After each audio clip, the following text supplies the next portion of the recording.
మనిషి హృదయం పరితపించేటువంటివి ప్రాముఖ్యమైనవి రెండు. ఈ రెండు చరణాలే.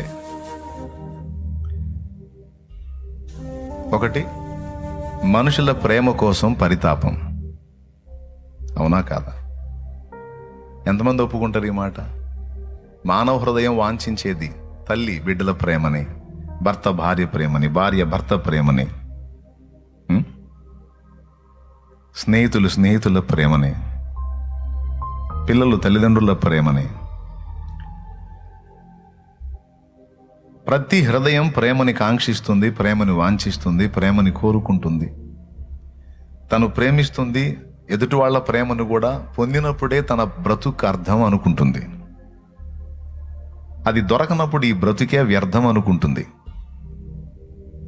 అందుకే ఆ ప్రాణం తీసుకుంటుంది. అందరి హృదయాలు ప్రేమ కోసమే పరితాపం చెందుతాయి. నువ్వు నీ బిడ్డల కోసం నానా బాధలు పడి కష్టపడి వెట్టి చాకిరి చేసి తీసుకొచ్చి పిల్లలకు పెట్టుకుంటున్నావు అంటే కారణం ఏంటో తెలుసా? ప్రేమ. ఈ విధంగా నా బిడ్డల కోసం నేను చేసే త్యాగం నా పిల్లలు గుర్తించి నన్ను ప్రేమిస్తారు అన్న ఒక ఆశ.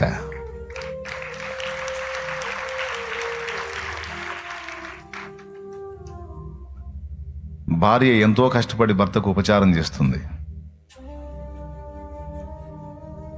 ఏం ఆశించి?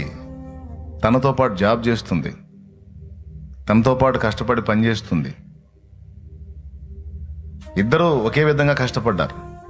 అది పొలంలో కావచ్చు, వ్యాపారంలో కావచ్చు, పనిలో కావచ్చు, ఉద్యోగాల్లో కావచ్చు. ఇంటికి వచ్చిన తర్వాత అతను రెస్ట్ తీసుకుంటామంటే మళ్ళీ వెట్టి చాకిరి ఆమెకి స్టార్ట్ అయింది. నువ్వు కష్టపడ్డావు, నేను కష్టపడ్డా, నేను ఎందుకు చేయాలి, నేను కూడా కూర్చుంటానని భార్య అనదు. ఇంటికి రాగానే తను వెంటనే నీళ్లు కాబట్టి నీళ్లు పోసుకోండి అని పిలుస్తుంది. స్నానానికి నీళ్లు తోడుతుంది, ఆహారం రెడీ చేస్తుంది, పిల్లలకు పెట్టుకుంటుంది, నీకు రెడీ చేసిద్ది. వాస్తవంగా మగవాడికి ఒకటే చాకిరి అయితే ఆడదానికి 2 చాకిరీలు. ఒకటి, నీతో పాటు కష్టపడి పని చేయగలిగింది. 2, ఇంటికి వచ్చి మళ్ళీ పని చేసింది. నీకు నీ పిల్లలకి వెట్టి చాకిరి చేసింది. ఎందుకు ఈ తపన? ఎందుకు ఇంత కష్టం అంటే ఆ హృదయంలో ఉన్న ఆరాటం ఏంటో తెలుసా? 2 నేను చేస్తున్న ఈ కష్టాన్ని నా భర్త గుర్తించి నన్ను ప్రేమిస్తాడు అన్న ఆశ. ప్రేమ కోసమే కాదా? మరి ఇంక దేనికోసం? కర్మను బట్టే. ప్రేమే, గోరంత ప్రేమ. ఎవరు ఎన్ని త్యాగాలు చేసినా, ఎవరు ఎంత ప్రయాసపడినా, ప్రతి మానవుడి హృదయంలో ఉన్నది అదే ప్రేమ. తల్లిదండ్రులకు నువ్వు కష్టపడి వాళ్ళకి ఏదన్నా సాయం చేసావంటే ఒక్కటే ఆశ, నేను చేసినటువంటి పరిచర్య నా తల్లిదండ్రులు చూసి, వాళ్ళకి చేసిన ఉపచారం చూసి నా తల్లిదండ్రులు నన్ను ప్రేమిస్తారు, నన్ను మెచ్చుకుంటారు, నన్ను బట్టి సంతోషపడతారు. ప్రతి మానవ హృదయం ప్రేమ కోసమే పరితపిస్తుంది. భర్త కూడా అదే ప్రేమను కాంక్షిస్తాడు భార్య దగ్గర. దినమంతా చాకిరీ చేసి వచ్చాను, నా భార్య నా కష్టాన్ని గుర్తిస్తుంది, నన్ను ప్రేమిస్తుంది, నా పిల్లలు ప్రేమిస్తారు. ప్రేమ ప్రేమ ప్రేమ ప్రేమ ప్రేమ. అయితే నేను చెప్పే పాయింట్ ఏంటంటే, మానవ హృదయం ప్రేమని కాంక్షిస్తుంది, ప్రేమను చూపిస్తుంది, ప్రేమని పొందుకోవాలని ఆశిస్తుంది. ఈ తత్వం ఎవరిదో తెలుసా? మన సృష్టికర్తది.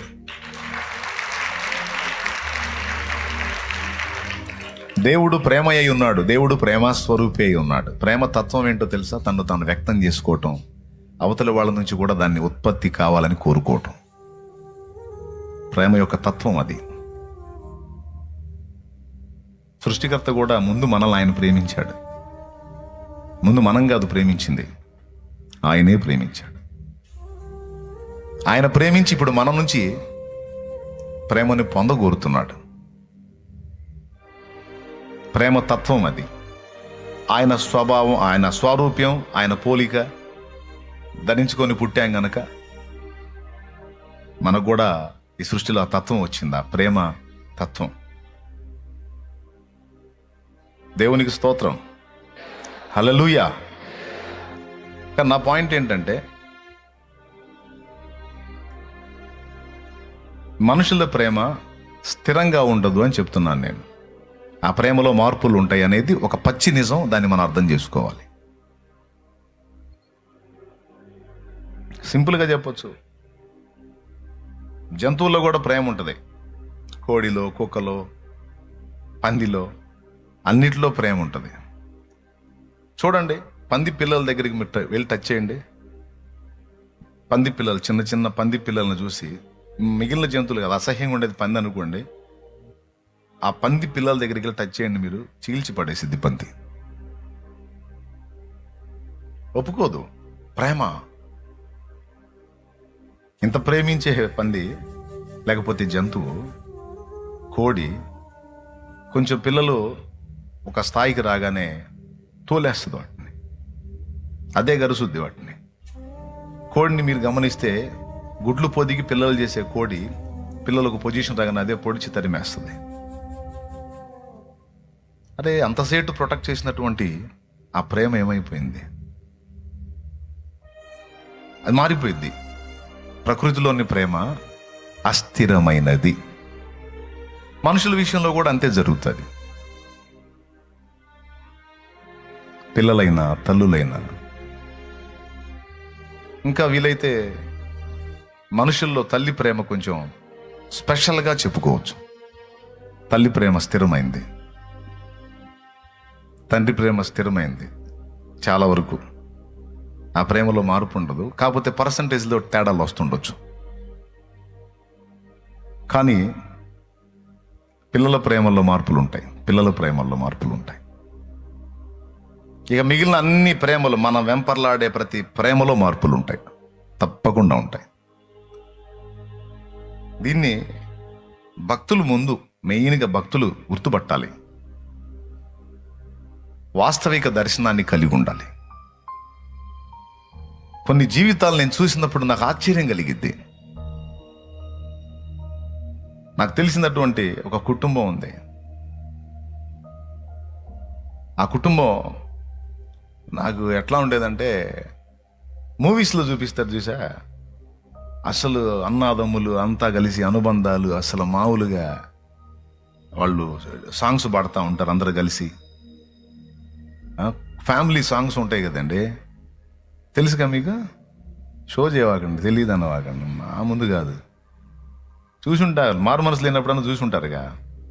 ఆ కుటుంబంలో అందరు కలిసి, అన్నదమ్ములు కలిసి సాంగ్ పాడటం, తోడికోడలు కలిసి సాంగ్స్ పాడటం, వాళ్ళ పిల్లలు కలిసి, ఆ ఇంట్లో ఉన్న ముసలోళ్ళు వీళ్ళందరినీ చూసుకొని మురిసిపోయి. ఐడియా ఉందిగా? ఏందని చెప్పరు? అట్లాంటి ఫ్యామిలీ అండి ఒకటి నా కళ్ళారా చూశాను నేను. ఆడు పెద్ద కొడుకు ఆ ఇంటికి. ఆడు అసలు ఇక ఆడు చెప్పిందే శాసనంలాగా తమ్ముళ్ళందరూ అన్న మాట విని, వదిన ఒక దేవతలాగా, అన్న ఒక దేవుళ్ళలాగా, అన్న పిల్లలు అసలు అందరు అన్న పిల్లల్ని, పెద్దన్న ఇంటి బాధ్యతలు తీసుకున్నాడు. చాలా గొప్పోడు, అందరూ గడగడలాడతా. ఆ హౌస్ కూడా చాలా పెద్ద ఇల్లు. ఒక బజారు మొత్తం ఉంటుంది వాళ్ళ కాంపౌండ్. ఓ బజార్ ఉంటుంది వాళ్ళ కాంపౌండ్ వాల్. ఆ లోపల గదులు అన్నీ వాళ్ళే. ఆ కుటుంబం పెద్ద కుటుంబం, అదొక ప్రపంచం. అయితే నేను మందంతా వేదాంతం వ్యవహారం కదా ఫస్ట్ నుంచి కూడా. అసలు ఎవరి జీవితాలు ఎలా ఉన్నాయి, ఎవరి పరిస్థితులు ఎలా మారుతున్నాయి, ఏంటి అనేది అన్నీ అబ్జర్వ్ చేసుకుంటూ ఉంటాను నేను. నన్ను నేనే టెస్ట్ చేసుకోవటం కాదు, అసలు నా ఫీలింగ్స్ ఎప్పుడెప్పుడు ఎలా మారుతున్నాయి, నేను ఏ సందర్భాల్లో ఎలా వ్యవహరిస్తున్నాను, నా అనుభూతులు ఏంది, నా అనుభవాలు ఏంది, నన్ను నేను చూసుకుంటా, నాకు ఎదురయ్యే పరిస్థితుల్లో నా రియాక్షన్స్ ఏంటనేది చూసుకుంటా, ఎదుటి జీవితాలను కూడా అబ్జర్వ్ చేస్తూ ఉంటాను నేను. ఫస్ట్ నుంచి నాకు ఉంది దేవుడి కృపను బట్టి అన్వేషణ. నా కళ్ళ ముందు ఇది కూడా జరిగింది. ఎట్లా వచ్చిందో అతనికి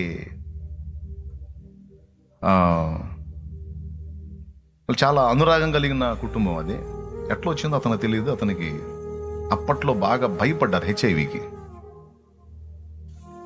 హెచ్ఐవి వచ్చింది అతనికి. అతను జాబ్ చేసే దగ్గర మొత్తానికి ఎక్కడో తేడా పడ్డాడు, శోధించబడ్డాడు, ఏదో అయిపోయింది. భార్య చక్కగా ఉంటుంది, పిల్లలు, కుటుంబం.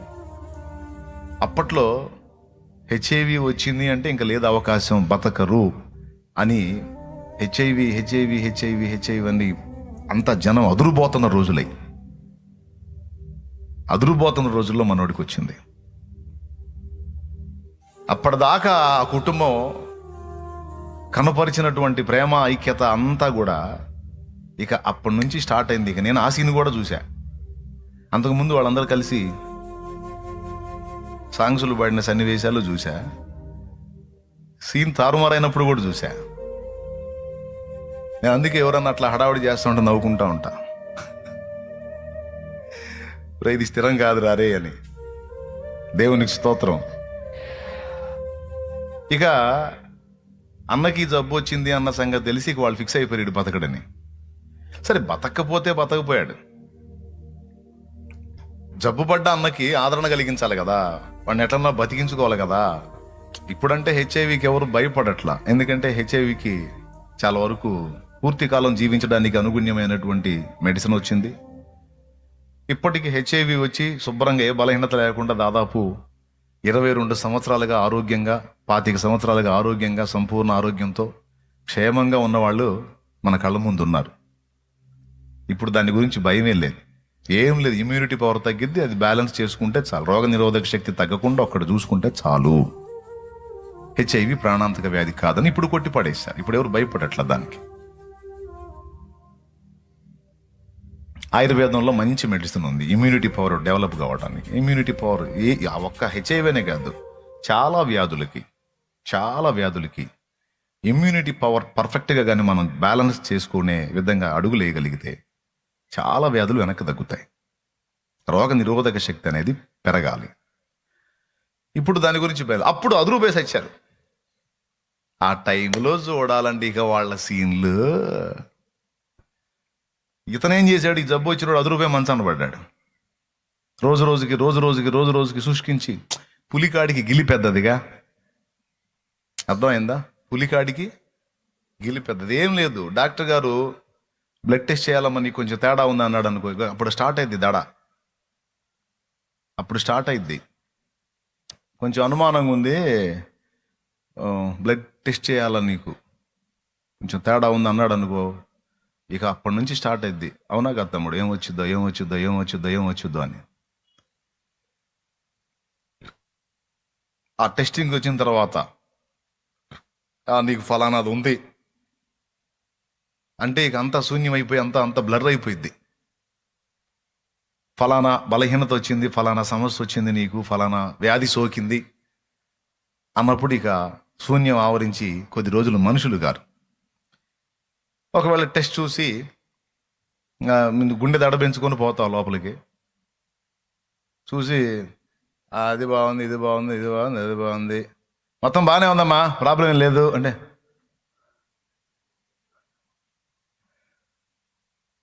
అని ఒక చిరునవ్వు నవ్వి ఆ రిపోర్ట్ కాగితం తీసుకొని బయటికి వస్తూ ఉంటాం. అప్పుడేందో లోకం అంతా కొత్తగా కనపడుతూ ఉంటుంది. మనుషులను చూసి నవ్వొస్తూ ఉంటుంది, ఆనందంగా ఉంటుంది, ఆహ్లాదంగా ఉంటుంది. అది తేడా ఉంది, ఫలానా అది వచ్చింది అనే రిపోర్ట్ ఇచ్చాడు అనుకో, అప్పుడు బయట రంగన అంత శూన్యంలా కనపడింది. దగ్గరికి వచ్చే బంధాలు కూడా ఇది తెగిపోయే బంధం కదా, ఇది స్థిరం కాదు కదా, నా పని అయిపోతుంది కదా. ఇక ఎక్కడెక్కడ ఆలోచనలన్నీ అప్పుడే వస్తాయి. శూన్యం ఆవరించింది. నిజంగా దేవుణ్ణి కానీ కలుసుకొని ఉండకపోతే ఆ అదురుకే సత్తారు.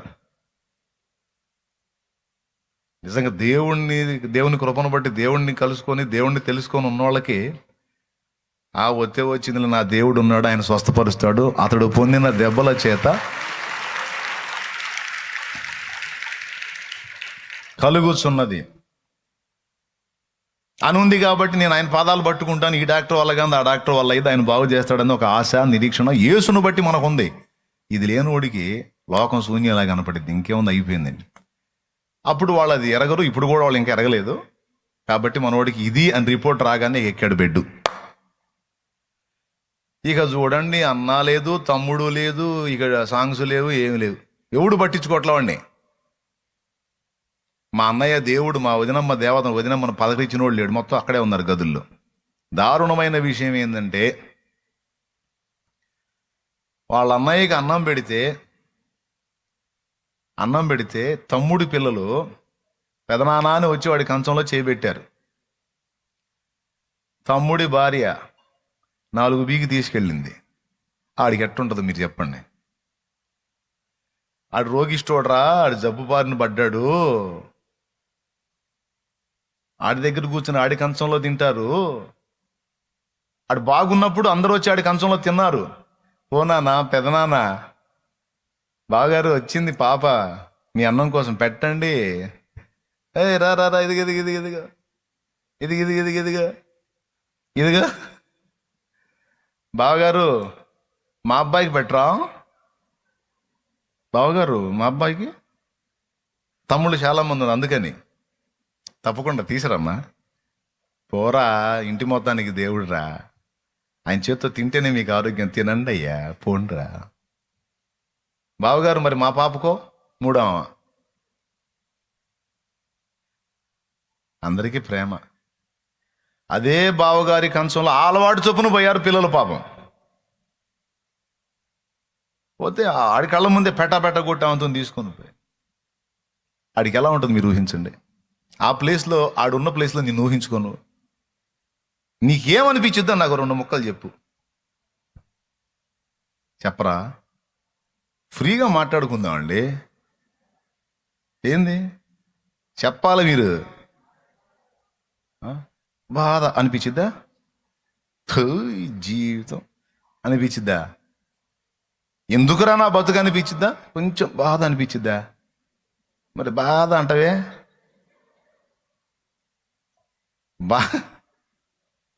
కొంచెం బాధ కాదు, బతుకు మీదే విరక్తి పుట్టిదే. పసిబిడ్డల్ని కూడా అంత అన్నం తినకుండా రోగిష్టోడు, కొంచెం బాధ కాదు, విరక్తి పుట్టిన జీవితం ఎందుకు బతకాలరా అలాంటోడు అనిపించింది. ఆయన వెళ్ళిన వాష్రూమ్లోకి బిడ్డ వెళితే తన్నుకుంటా తీసుకొని పోయింది ఇంకొక ఆమె వచ్చి. ఆ రోగిష్టోడు పోయింది, దానిలోకి పోయి సస్తావేమిరా రారా అని. మీకు తెలుసా, వాడు తిండి మానుకొని ఏడ్చి ఏడ్చి ఏడ్చి ఏడ్చి చచ్చిపోయాడు.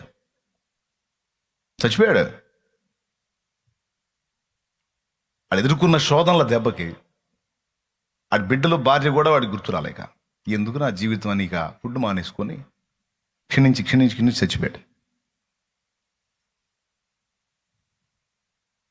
అందరూ కలిసి అలాజాలంగా పాడిన పాటలు, పంచుకున్న ప్రేమలు ఎటుపోయాయి? ఏమైపోయాయి? హలో, మోసపోతాం, ఏమవుతాం? అందుకని ఇవన్నీ చూశాను కాబట్టి స్థిరమే లేని మనుషుల ప్రేమలు అని నేనన్నా. వెంటనే పవన్ వచ్చాడు మావాడు, ఇంకోటి యువత రాసుకో అన్నాడు. చెప్పురా అన్న. నటనయే చూపుచూ కదిలే బొమ్మలు. సూపర్ రా, అద్భుతం అని తగిలిచ్చా. దేవునికి స్తోత్రం, హల్లెలూయా.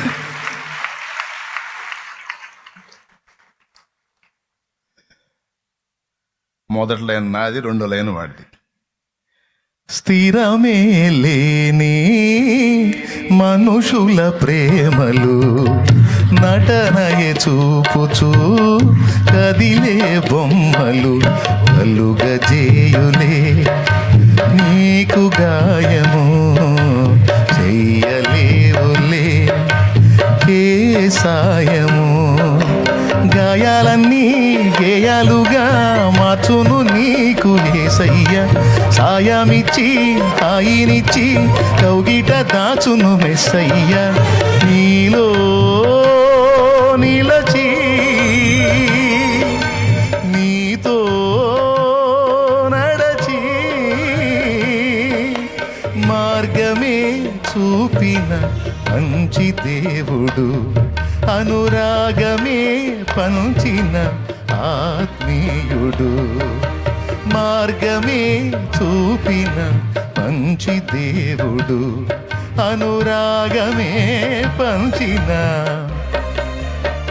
నా దగ్గరకు వచ్చిన వాళ్ళు చాలా మంది ఏడ్చిన ఏడుపు కారణం ఈ ప్రేమే. బంధువులు ఎవ్వరు నా దగ్గర రావట్లేదు అన్నయ్య అంటే ప్రేమించట్లేదని. నా వాళ్ళే నన్ను వదిలేశారన్నయ్య అంటే ప్రేమించట్లేదని, వాళ్ళు అట్లా చేశారన్నయ్య వీళ్ళు ఇట్లా చేశారన్నయ్య ప్రేమించట్లేదని. అర్థం కాదు, మనకు తెలిసింది అదే కాబట్టి అదే వాస్తవం అనుకుంటాం. ఇప్పుడు నేను వాస్తవం మీ ముందు ఉంచాను, అది కాదు వాస్తవం, అది ఒరిజినల్ కాదు, అది అందులో మార్పులు ఉంటాయి.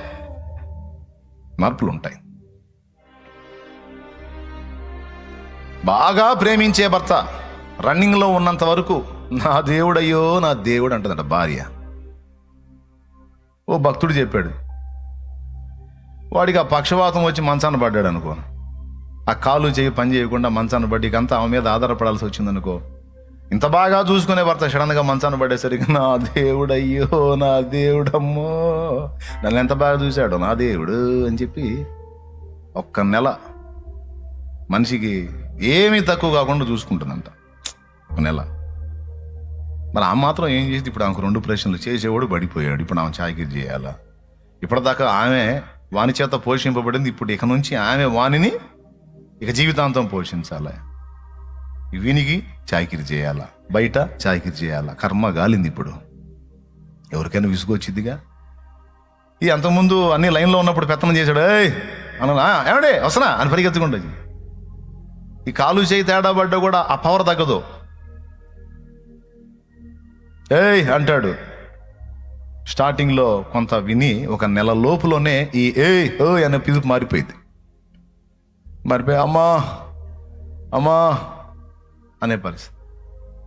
స్టార్టింగ్లో వస్తున్నాను ఏంది అనుకుంటా పరిచయం చేసిన మనిషి 1 month తిరిగేసరికి, నెల తిరిగేసరికి ఏమంటే నన్ను తిట్టుకోకుండా అందరూ అట్లనే ఉంటారని, కొందరు మాత్రం ఖచ్చితంగా ఉంటారు. దేవునికి స్తోత్రం. ఈ స్టోరీస్ కూడా కళ్ళారా చూశా, నేను కళ్ళారా చూశా. భర్త నాతో చెప్పగా విన్నా, అందుకే చెబుతున్నా. అంటే ఊహల ప్రపంచాల్లో తేలిపోతూ ఉంటారు కదా, దిమ్మ తిరిగి కనపడిద్దని చెబుతున్నా. దేవునికి స్తోత్రం. అన్ని రోజులు ఒకే రకంగా ఉండవు. పిల్లలు తల్లుల మీద, తల్లులు పిల్లల మీద, ఎవ్వరెవ్వరి మీద అధికమైన తీపి పెంచుకోవటం క్షేమకరం కాదు అనే పాఠం నేర్పడానికి అనుభవాలు చెప్తున్నాను నేను. దేవునికి స్తోత్రం. ఇక 4 రోజుల తర్వాత ముక్కుడు బయలుదేరిద్దంట. ఏమ్మా అంటే ఎక్కడున్నా ఆకలే, మా నీళ్ళు, దీని పేరు ముక్కుడు అన్నమాట. నెల తీరేసరికి ముక్కుడు బయలుదేరిందంట. 2వ నెల కూడా దాటేసరికి ముక్కుడు కాస్త మూలుగుడిగా మారి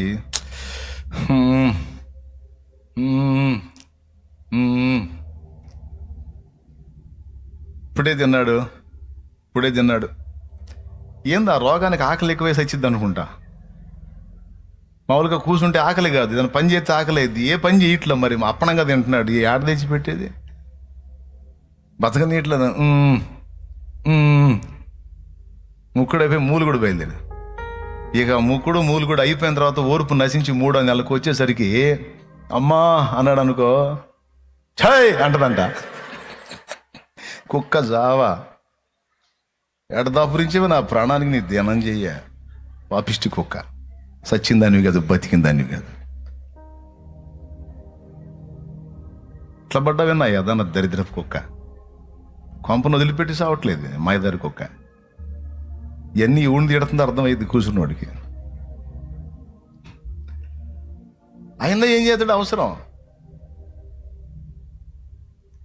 అయినా సరే తిట్లు అయిపోయినాక అమ్మా అంటాడు. ఏంది ఇంకేం పనులు లేవా, నీకేం కూర్చొని అదే పని ఇక పిలుస్తా ఉంటావు, ఎక్కడా చావాలి నేనా నీకు లేచి.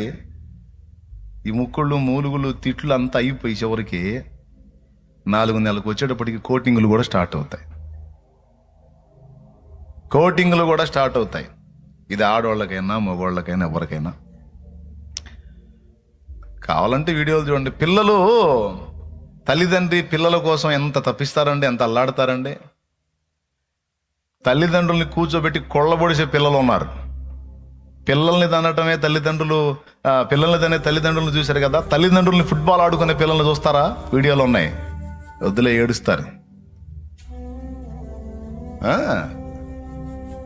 మంచం మీద ఉన్న తండ్రిని ఆంతను చొక్కబట్టి ఈడ్చి కింద పడేసి లాక్కొని పోయి తండ్రినే, ఒకడైతే తల్లిని మెడక తాడేసి లాగుతుంటాడు. ఆ పెన్షన్ ఏదో కూతురికి ఇచ్చిందనో, అదేదో ఇంకొక ఆమెకి సాయం చేసిందనో, ఇంకో కొడుకు సాయం చేసిందనో, నేను నీకు కూడు పెడుతుంది నేను, నువ్వు వాడికి ఎందుకు ఇచ్చా? ఆ పొలం నాకు రాస్తానన్నావుగా, నాకు రాస్తానన్నావా లేదా? రాస్తానన్న దాన్ని వాడికి ఎందుకు రాశావు? అంటే వాడు వచ్చి వారం రోజులు తీసుకెళ్ళట దూవంగానే నీకు ఇదైపోయి నువ్వు వాడికి రాస్తావా?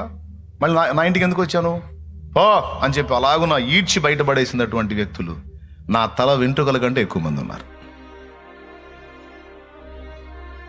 ఈడికిచ్చేది ఈడికి ఇచ్చింది, వాడికి ఇచ్చేది వాడికి ఇచ్చింది. ఏదో అధోగతిలో ఉన్నవాడని చెప్పి ఎవరికైనా ఏదైనా సాయం చేసి ఇడు ఉడుకోడు.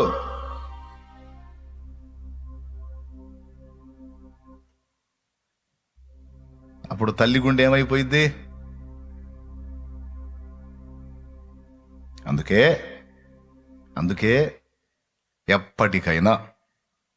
ఎప్పటికైనా మనం అనుభవిస్తున్నటువంటి వాటిల్లో, మనం పొందుకుంటున్న వాటిల్లో ఎప్పటికైనా మార్పులు వస్తాయి. పరిస్థితులు తారుమారయ్యే అవకాశాలు ఉంటాయి కనుక మెంటల్గా ముందే ప్రిపేర్ అయి ఉండాలి. అందుకే నేను ఈ విషయాలు చెప్తున్నా. ముందే సిద్ధపడి ఉండాలి. ఎవరి ప్రేమ నాకు స్థిరము కాదు. ఇది కానీ జీర్ణించుకోలేని నిజం, కానీ వాస్తవం. అందుకని మీకు ప్రసంగంలో చెప్తే, ఎప్పుడో ప్రసంగం మళ్ళీ నీ కళ్ళ ముందుకు వచ్చినప్పుడు మాత్రమే నువ్వు దాన్ని వినగలుగుతావు. పాట చేశాను అనుకో, నువ్వు సచ్చిందాకా పాడుకుంటానే ఉంటావు. స్తోత్రం. నేను పోయినా కూడా నువ్వు పాడుకుంటానే ఉంటావు. యేసయ్య భలే పాట ఇచ్చాడ్రా శాలేమన్నకని. దేవునికి స్తోత్రం. బ్రతుకు సత్యం. నీ ప్రేమ మోసపోయినప్పుడు, నువ్వు అభాసు పాలైనప్పుడు, అప్పుడు ధన్మని గుర్తొచ్చేది ఈ సాంగే. గుర్తొచ్చి మనసుని నిభాళించుకొని, తిప్పుకొని, తట్టుకొని, దేవుడు లేకపోతే ఇంకంతే సంగతులు. దేవుని వైపు చూడాలి.